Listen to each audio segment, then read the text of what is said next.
इनकी एकता का प्रतिपादन करते हुए ही गीता जी के 13वें अध्याय के 14वें श्लोक में कहा गया है, सर्वेंद्रिय गुणाभासम सर्वेंद्रिय विवर्जितम अशक्तम सर्वभ्रष्टेव निर्गुणम गुण भोक्त च।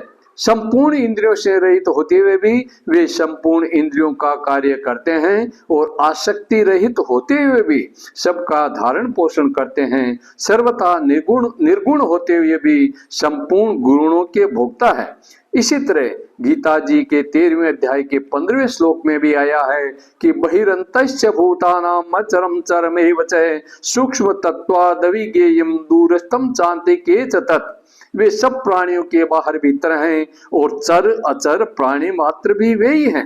वे परमात्मा दूर भी हैं और नजदीक भी हैं। अत्यंत सूक्ष्म होने से वे अविज्ञ हैं, क्योंकि वे अणोरणीयान अणु से भी अणु हैं। जानने में आने वाले जड़ पदार्थों की अपेक्षा उनका ज्ञान सूक्ष्म है और ज्ञान की अपेक्षा ज्ञाता अत्यधिक सूक्ष्म है।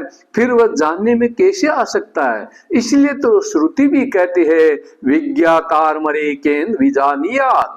उसी की चित्त शक्ति से बुद्धि मन और इंद्रियां अपने अपने विषयों को जानने में समर्थ होती है। वह ज्ञेय तत्व दूर से दूर और समीप से समीप है।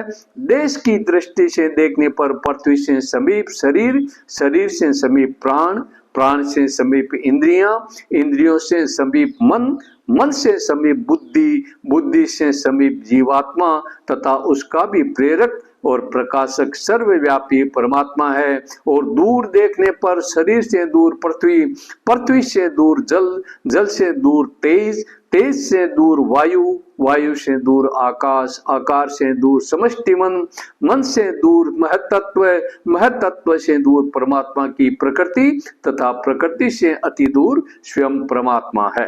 अतः देश की दृष्टि से परमात्मा दूर से दूर है। इसी प्रकार काल की दृष्टि से परमात्मा से दूर तथा समीप से समीप है। वर्तमान काल में तो वह परमात्मा ही है, क्योंकि जड़ वस्तु मात्र प्रत्येक क्षण नाश को प्राप्त हो रही है। अतएव उनकी तो सत्ता है ही नहीं। यदि सत्ता माने तो भी तो उससे भी समीप यह सत्य तत्व है। और भूतकाल की ओर देखें तो दिन पक्ष मास ऋतु अयन वर्ष युग चतुर्युग कल्प परार्ध ब्रह्मा की आयु तथा उससे भी पूर्व सदैव सौम्यदमग्रम आसीदमेकमेवाद्वितीयम। वे सजातीय विजातीय तथा स्वगत भेद से शून्य सत्व स्वरूप ब्रह्म परमात्मा ही थे तथा भविष्य में भी उसी प्रकार क्षण पल दंड घड़ी प्रहर दिन पक्ष मास ऋतु अयन वर्ष युग चतुर्युग कल्प परार्ध तथा ब्रह्मा की आयु के बाद भी वे ही परमात्मा रहेंगे। शिष्यते से संज्ञ है, अतएव दूर से दूर भी वही तत्व विद्यमान है। हरि शरणम। परम श्रद्धेय श्री राम सुखदास जी महाराज की पुस्तक साधन सुधा सिंधु से साभार।